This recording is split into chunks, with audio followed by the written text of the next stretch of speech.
Halo Bunda, salam sehat. Selamat datang di channel YouTube RSUD Ratu Aji Putri Botung. Pada video kali ini kita akan membahas mengenai keluarga berencana. Tahukah Bunda, Indonesia menduduki urutan keempat negara dengan jumlah penduduk terbanyak di dunia setelah Cina, India, dan Amerika.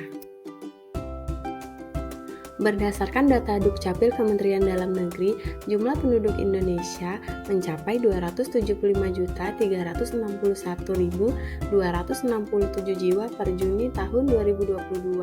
Oleh karena itu, sangat penting loh mendukung program keluarga berencana. Apa sih keluarga berencana itu?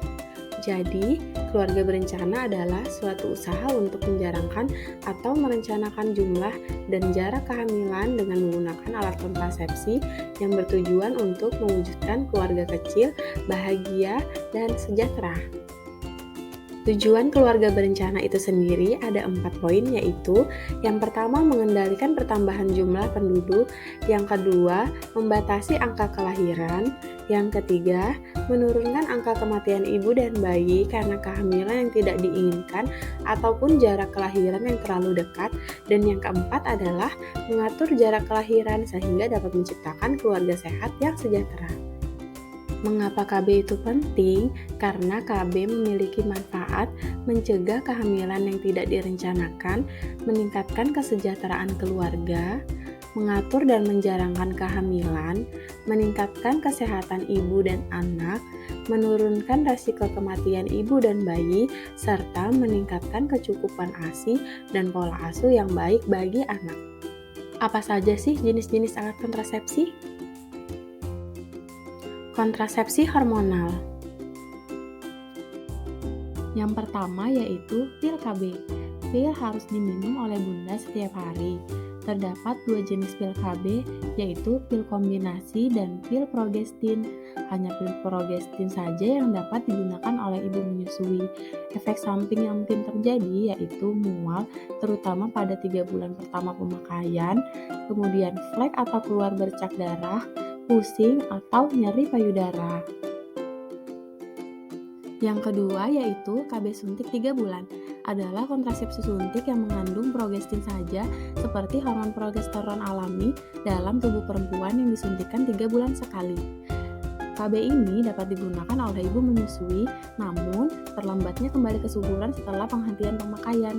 KB ini tidak dapat digunakan oleh ibu yang memiliki riwayat tekanan darah tinggi, riwayat penyakit jantung, dan riwayat stroke. Yang ketiga yaitu KB suntik 1 bulan, mengandung 2 hormon yaitu hormon progestin dan hormon estrogen, seperti hormon progesteron dan estrogen alami pada tubuh perempuan. Efektif selama datang tepat waktu. Efek samping yang terjadi dapat terjadi mual, sakit kepala ringan, flek atau bercak darah. Beberapa dapat mengalami haid tidak teratur dan nyeri payudara. KB ini tidak dapat digunakan oleh ibu menyusui karena dapat mempengaruhi ASI, dan tidak dapat digunakan oleh ibu yang memiliki riwayat tekanan darah tinggi, riwayat penyakit jantung, dan riwayat penyakit stroke. Kontrasepsi hormonal yang terakhir yaitu implan. Implan merupakan alat kontrasepsi berupa batang kecil yang diletakkan di bawah kulit lengan atas. Efektif selama 3-5 tahun tergantung jenis implan. Implan aman bagi hampir semua perempuan dan dapat digunakan oleh ibu menyusui. Selanjutnya, kontrasepsi non-hormonal. Yang pertama yaitu intrauterine device atau yang sering disebut sebagai IUD. IUD merupakan alat kontrasepsi yang terbuat dari plastik berbentuk huruf T dan dilapisi tembaga yang dimasukkan ke dalam rahim. IUD dapat segera dipasang setelah melahirkan atau setelah keguguran. Pemasangannya dilakukan oleh tenaga kesehatan. Efektif digunakan 5-10 tahun tergantung jenis IUD.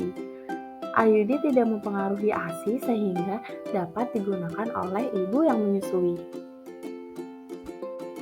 Yang kedua yaitu kondom. Kondom merupakan serubung karet elastis yang menghalangi sperma masuk ke dalam saluran reproduksi perempuan. Penggunaannya tidak perlu pemeriksaan kesehatan khusus dan juga memiliki proteksi ganda, selain mencegah kehamilan, tetapi juga mencegah infeksi menular seksual termasuk HIV/AIDS. Kondom murah dan dapat dibeli secara bebas. Dari jenis alat kontrasepsi yang tadi disebutkan, yang dapat digunakan oleh ibu menyusui yaitu implan, IUD, suntik 3 bulan, kondom, dan mini pil atau pil menyusui. Kapan sih waktu yang tepat untuk ber-KB? Jadi, Bunda dapat ber-KB kapan saja selama dapat dipastikan Bunda tidak hamil. Pada ibu bersalin, segera setelah melahirkan hingga 42 hari pasca melahirkan, dan pada ibu pasca keguguran dapat menggunakan KB segera setelah keguguran dan maksimal 14 hari pasca keguguran. Bunda bisa mendapatkan pelayanan KB di fasilitas kesehatan seperti puskesmas, klinik dokter atau bidan, dan juga di rumah sakit. Setelah menonton video edukasi ini, jangan lupa untuk ber-KB ya Bunda. Ayo ikut ber-KB, kontrasepsi tepat, keluarga sehat.